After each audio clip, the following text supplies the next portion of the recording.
Hey, this is Kyle, and you're watching highlights from the Amazon Delivery Photo Critique, a live stream breakdown of your Amazon delivery photos. Join us every Monday on twitch.tv as we discuss basic photography techniques and ideas that'll help improve your skills. Also, don't forget to like, subscribe, and hit that notification bell so you don't miss any future videos. With that being said, thanks for watching and enjoy the clips. Here we go. Image number 1. The first thing that I like is the lighting. I like when harsh lighting adds to the photo. Why does it work? Because it's a nice sunny day.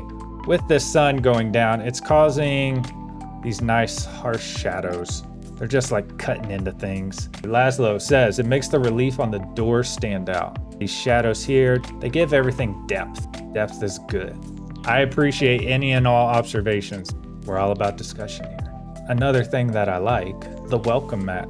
It has nothing to do with photography. It's very welcoming. Anything that can help liven things up a little. The third thing that I like, the rule of thirds. Nailed it. That's all I ever ask. Amazon delivery drivers, please use the rule of thirds. Good job, photographer. A+. They use it very well. Set the scene. It's all about giving the subject room to breathe. Where do we start? What do I like?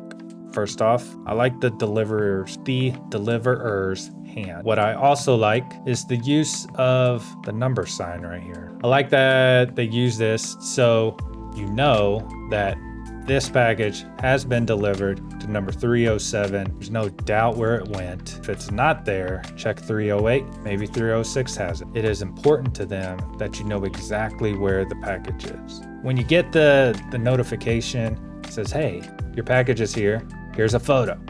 Number 307, check out my gloves. Shout out to anybody who has a porch. I am jealous of you. One more thing that I like is the lighting. Makes everything so nice, so balanced, so even, clean, beautiful cover girl. I digress. Dislikes or things I would improve. Title pending. The framing. Framing is way off. Third image, last image. Honestly, I don't know how to handle this one. This package was delivered to the wrong house. They do not own a concrete bunny. They should probably get a concrete bunny. Their neighbors have one. Be like your neighbors. What do I like? Rule of thirds. Nailed it. This may be the best example of the rule of thirds. I'm a psychopath. I get caught up in the details way too much. Laszlo says the parallel lines are awesome too. Yes. It's almost like a frame within a frame. That means we just got a new follower. Where do you live? United Kingdom. Okay. Any sort of ankle injury, I shed a tear because it is not fun. That is a thing that I do not like. Arms and stuff, sure. Speaking of things that I don't like, I'm not a fan of the clutter. Get some organization going. Make this look less like a garage, more like a home.